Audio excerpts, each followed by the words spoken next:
Hoy nuestros pasajes de la historia rinden homenaje a un hombre épico, un fundador noble, sincero, leal, amante de la naturaleza. Su nombre, Robert Stephenson Baden-Powell. Y conmemoramos los 150 años de su nacimiento y también el primer siglo de vida para el ocultismo, para el movimiento Scout, fundado por él allá por 1907. Concretamente el 25 de julio de ese año, 25 jóvenes, procedentes de diferentes estratos sociales y económicos, se reunían en la isla de Brownsea, en Inglaterra, para una acampada, para fomentar su amor a esa naturaleza, para hablar de cosas y ponerlas en común, y sobre todo seguir leyendo un libro llamado Ayudas al Escultismo. Artífice de ese libro, de ese tratado, auténtico manual para los scouts de todos los tiempos, pues es el fundador, el general Robert Stephenson Baden-Powell, que tiene desde luego una historia digna de ser contada.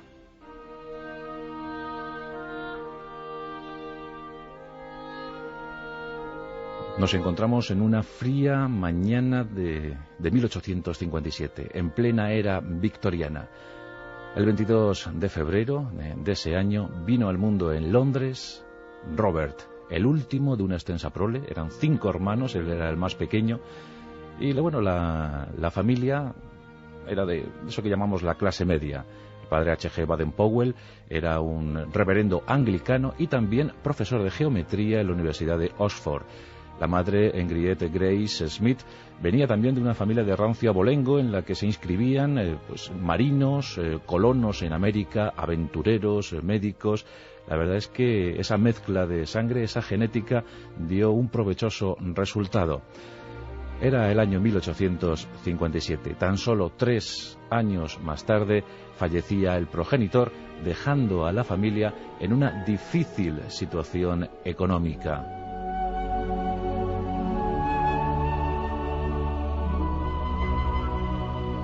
Y de ese modo los hermanos Baden-Powell se las tuvieron que ingeniar, siempre presas de la falta de recursos económicos, pues para fomentar su imaginación. Hicieron, pues, del campo un lugar estratégico para aventuras, hazañas y sobre todo juegos veraniegos. Siempre que acababa el colegio, el campo era la solución para la familia Baden-Powell. Y como digo, desataban su creatividad buscando lugares propicios para jugar, para cazar, incluso para crear navíos, pequeños botes con los que remontaban el Támesis, con los que incluso se atrevían a adentrarse en el litoral marino. La verdad es que los hermanos se lo pasaban francamente bien, y el pequeño sobre todo, Robert, quien era el encargado de buscar esos marcos idóneos, esos lugares ideales para acampar, para entrar en contacto con la naturaleza o para cazar conejos y con ellos sustentarse. Los hermanos Baden-Powell tuvieron unos años muy felices, desprovistos de recursos económicos, pero eso sí, muy, muy alentada su imaginación. Sobre la instrucción académica del pequeño Robert Baden-Powell, debemos decir que no era el mejor de los estudiantes, más bien lo contrario. Su expediente académico no relucía como era debido. La verdad es que no mostraba interés por las diferentes materias, pero sí mostraba una curiosidad extrema por todo lo que le rodeaba. Ojo avizor siempre, pendiente de una nueva aventura, una nueva hazaña en el campo, en la campiña británica. La verdad es que se prodigó en el dibujo, era un magnífico dibujante, y sus profesores sospecharon que no llegaría muy lejos en la vida, aunque no le faltarían recursos, no le faltaría imaginación para sacar su vida de la mejor manera posible.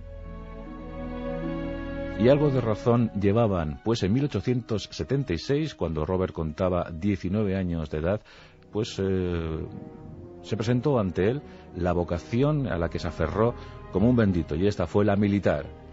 Deseó ser militar. Él pensó que daría cauce, que daría sentido a su existencia inscribiéndose, alistándose en las filas del ejército británico. Las pruebas de selección eran durísimas, sobre todo si pretendía ser oficial, y él quiso ser oficial. Y a decir de las crónicas, consiguió una evaluación magnífica, excelente, con una alta nota que le propició un cargo, un rango de subteniente en el ejército británico. Su destino, la India.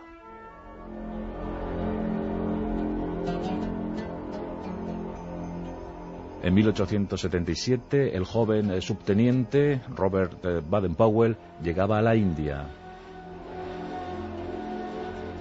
Esa situación le fascinó. Las junglas, las montañas majestuosas, lugares recónditos pendientes de ser explorados.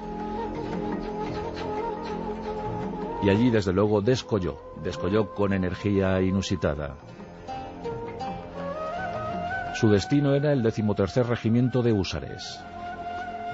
Y allí se le daba mucha importancia a la exploración. Los scouts, los exploradores, intentaban prospectar las mejores zonas para cuarteles, para misiones, para acercar a los siempre movimientos subversivos. Y esos exploradores encontraron un jefe adecuadísimo, diría yo, en la figura de Robert Baden-Powell. El joven oficial hizo alarde de sus conocimientos adquiridos en la campiña británica tiempo atrás.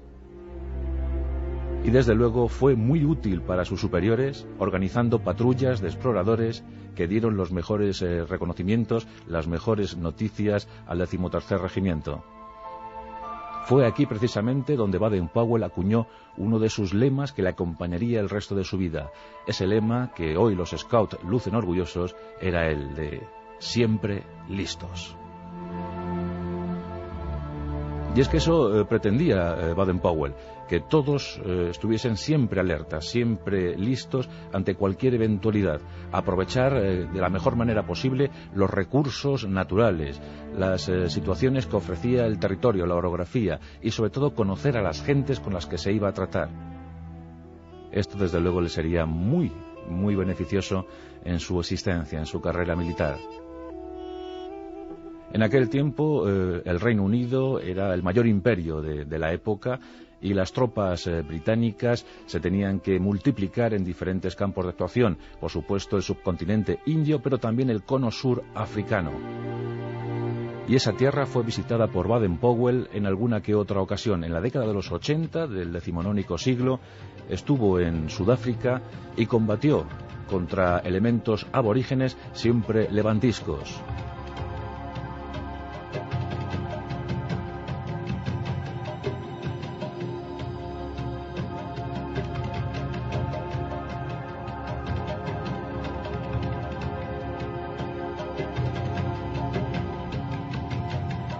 Baden-Powell y sus hombres se enfrentaron a tribus tan distintas, tan variadas como los Asanti, como los Matabeles, o como, claro, los dueños y señores de aquellos territorios, los zulúes. Su fama, su prestigio fue increciendo, y al poco ya le conocían como el lobo que nunca duerme.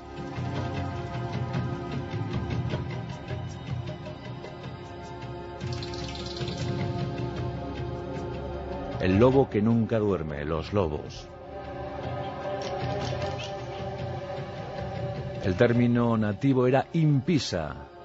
El impisa Baden-Powell, desde luego que se hizo notar y volvió a la India, pero al poco tuvo que regresar a su querida Sudáfrica, pues los Boer, los antiguos, los primigenios colonos holandeses, estaban a punto de levantarse en una revuelta sumamente sangrienta. Se estaba preparando, se estaba gestando la Segunda Guerra Boer.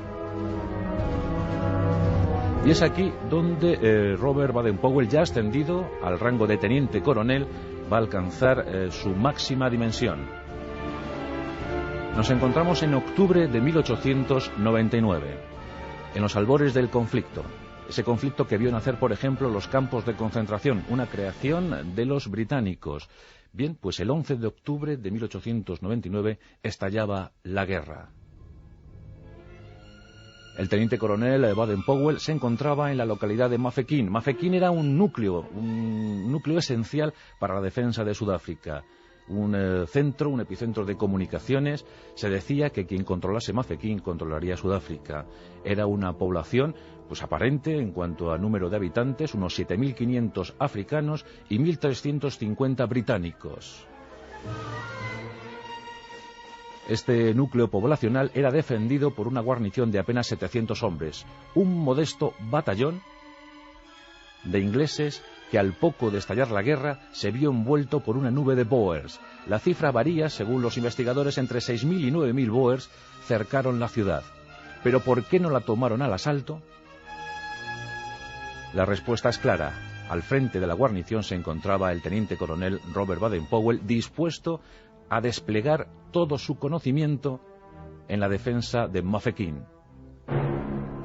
Contaba con escaso armamento, ya digo, unos 700 soldados, un batallón, reclutó entre la población británica otros 300 voluntarios y armó a 750 nativos.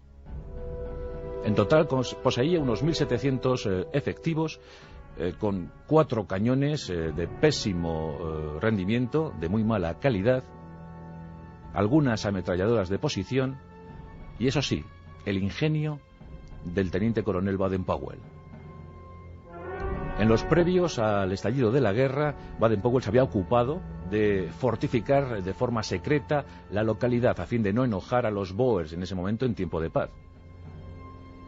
Hizo una suerte o creó una suerte de estrategias que le fueron, desde luego, claramente beneficiosas. Una de ellas fue, por ejemplo, sembrar los campos circundantes a Mafeking de latas de metal, llenas de arena, pero que él hizo saber a todo el mundo que aquello eran minas potentísimas. Explotó un par de dinamitas, un par de cartuchos de dinamita para hacer ver que estaban haciendo pruebas en la zona, puso carteles diciendo "ojo, campo minado", como advertencia a los agricultores, y todo el mundo pensó que Mafeking estaba rodeado por las minas. De igual modo, hizo creer a los presuntos enemigos que estaba alambrando toda la zona. ¿Y cómo consiguió hacer creer que alambraba la zona sin poseer un solo metro de alambre? Pues muy sencillo. Ordenó a sus soldados que durante varias jornadas se arrastrasen por el suelo mientras otros hacían entender o hacían ver que colocaban algo entre un poste y otro. A distancia eso era invisible y todo el mundo pensó que Mafeking había sido rodeada por el alambre de espino. Luego levantó una suerte de complejos, de edificaciones de fortines, en los que hizo pensar al enemigo que había piezas artilleras. En fin, que Mafeking apenas tenía armamento digno para una defensa o para repeler una ofensiva del enemigo, pero el ingenio, la habilidad de Baden-Powell llegó a crear un ambiente en el que los Boer se delucidaron que aquello sería muy difícil de tomar al asalto y por tanto recurrieron a la técnica del asedio. Si los Boers hubiesen tenido mejor información, seguro que la historia de Baden-Powell hoy no la podríamos contar. Pero aquel hombre hizo lo imposible, hizo un milagro. Una población utilísima, vital para los británicos, fue defendida durante 217 días, que conmovieron a la opinión pública inglesa. Durante el día, ya cuando los Boers llegaron el 14 de octubre, durante esos días, Baden-Powell ordenaba que las piezas artilleras se moviesen constantemente, que fuesen de un lado de un reducto a otro, disparando lo que podían, para hacer entender que había muchas más piezas de las que realmente tenían, ya digo, 4. Incluso llegó a poner en servicio un viejo cañón de 1770, al que bautizaron como Lord Nelson, y que no, lo único que hacía era ruido. Pero lo tenían y lo usaban como buenamente Dios le daba a entender. Los soldados británicos debían estar permanentemente en celo, tenían que estar siempre vigilando, siempre dispuestos a repeler una agresión y por tanto el sistema de comunicaciones se resentía. ¿Y qué hizo Baden-Powell? Reclutar a los jóvenes, a muchachos entre 10 y 16 años. Y a estos chicos Baden-Powell les insufló tanto optimismo, tanta ideología, les dio tanto cariño y tanta motivación que fueron los mejores centinelas y sobre todo los mejores enlaces de comunicación. Estos chicos se tomaron casi como un juego su misión y fueron vitales para la defensa de Mafeking. Esos chicos con 10, 11, 12 años corrían para transmitir las noticias. Llegaban a puntos lejanos para contar cómo iba la defensa de Mafeking. Y como es lógico, al poco esas noticias fueron llegando al Reino Unido, a Inglaterra. La gente seguía con emoción el asedio a Mafeking. ¿Sería Baden-Powell y sus chicos serían capaces de sostener aquel asedio, aquel sitio? Los Boers se desesperaban. Tenían una artillería evidentemente superior, que manejaban con mucha certeza. Pero a pesar de sufrir bajas, y Baden-Powell sufrió bajas en aquel sitio, parecía que no, parecía que se recuperaban, los uniformes se volvían a poner en uso, parecía que había más munición de la que realmente tenían, había usado todos los recursos al límite. Había puesto en marcha su imaginación desbordante, concebida años atrás, en ese momento clave, en ese momento crucial de la guerra Boer. El 16 de mayo de 1900, tras haber sufrido muchas bajas, los Boer levantaban el sitio a Mafeking. La noticia explotó en las calles inglesas. Fue todo un éxito, un acontecimiento, y el héroe de aquella situación, el héroe de aquel episodio, era el teniente coronel Robert Baden-Powell. Orgulloso, recibió una notificación desde la metrópoli, y esta era que la reina Victoria, por sus méritos, le ascendía a general. Mafeking se había salvado con sus habitantes, lo que dio un espíritu y una moral inusitada a las tropas británicas que luchaban en Sudáfrica. El general, el flamante general, fue recibido de forma multitudinaria en su país natal. Todo el mundo hablaba de él. Era el héroe del momento, el defensor de Mafeking. La reina le recibió y le comentó que un libro suyo, aquel que había escrito, aquel libro llamado Ayuda al escultismo, pues circulaba como materia didáctica, como materia de lectura entre muchos profesores, muchos docentes, que inculcaban a sus alumnos pues el espíritu, lo que ese libro reflejaba en sus páginas: amor a la naturaleza y sobre todo solidaridad con los desprotegidos, mirar sin prejuicios a cualquiera por diferente raza, religión o ideología que mantuviese. Y esa fraternidad, esa hermandad, desde luego fue muy valorada en aquel tiempo tan necesitado. Baden-Powell, sorprendido por lo que había ocurrido, ver que su libro era materia en los colegios, en las aulas, pues decidió ponerse en marcha, manos a la obra. Y entabló conversaciones con un editor, Arthur Pearson. Consiguió de este fondos, financiación, lo primero para publicar en quincenas, en entregas quincenales, su manual Scout. Y esto causó sensación. Miles de lectores empezaron a disfrutar con las sensaciones, con las urdimbres del escultismo.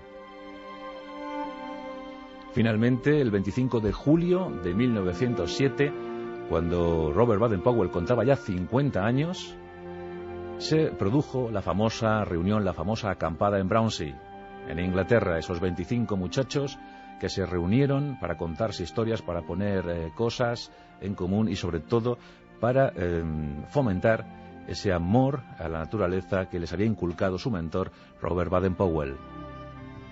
En 1910 el veterano general abandonaba el ejército. Ya se entregaba con entusiasmo a su nueva actividad, pues crear un grupo de muchachos, de jóvenes entusiastas que mejorasen la vida de sus coetáneos. En octubre de 1912, por cierto, mejoró la suya también, la de Baden-Powell, pues conoció en un crucero hacia el Caribe, conoció a una muchacha de 22 años de edad, bastante más joven que él. También resulta que Olaf Sancler Swanes había nacido el 22 de febrero, pero de 1890. Tenía 22 años, 33 menos que el que sería su esposo Robert. Pero se enamoraron y juntos pues fructificaron una unión de la que vinieron 3 hijos. Eso ocurría en 1912. Al poco estallaba la Primera Guerra Mundial y, para sorpresa de todos, más de 150.000 chicas y chicos se habían alistado en los Scouts. A ellos se les encomendó custodiar los lugares clave del Reino Unido en ese momento terrible del primer conflicto mundial. Y los 150.000 chicos y chicas cumplieron a la perfección con sus objetivos. Se hicieron tremendamente populares. Tanto que nadie dudaba que los Scouts serían ya una más que gozosa realidad. En 1920, en Olimpia, muy cerca de Londres, se produjo la primera reunión mundial de los Scouts, porque el mensaje que había emanado del Reino Unido, había llegado a muchísimos países ya, y en Olimpia se reunieron en una jamboree, así se llaman las reuniones mundiales de Scout, pues miles de jóvenes que desfilaron orgullosos ante su mentor, ante su tutor, al cual nombraron, por supuesto, jefe Scout mundial, no era menos.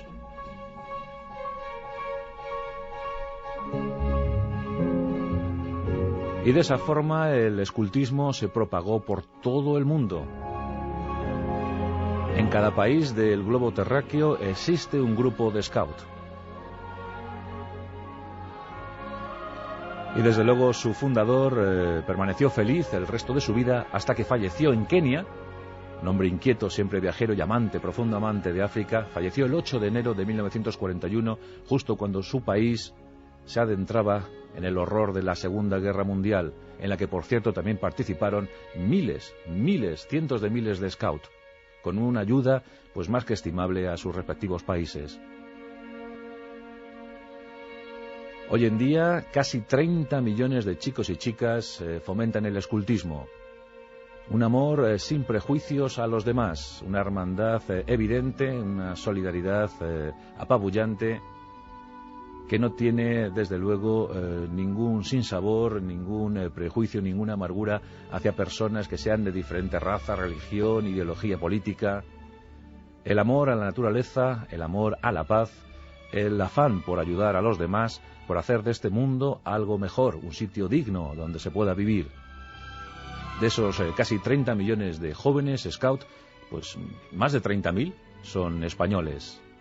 Y alguno de esos grupos lleva el nombre de la Rosa de los Vientos. Por eso, bueno es rendir homenaje al fundador de semejante movimiento. Ojalá que hubiese muchos más como él, Robert Stevenson Baden-Powell, el general Baden-Powell, 150 años después de su nacimiento, 100 años después de la fundación Scout. Ahí queda para la historia esa flor de lis, auténtico paradigma de las intenciones Scout, la flor de lis y tantos símbolos que utilizan en reuniones, en acampadas, en acciones ciudadanas, siempre todas gozosas y dignas de alabanza. Los Scouts siguen hoy en día, 100 años después, más vivos que nunca.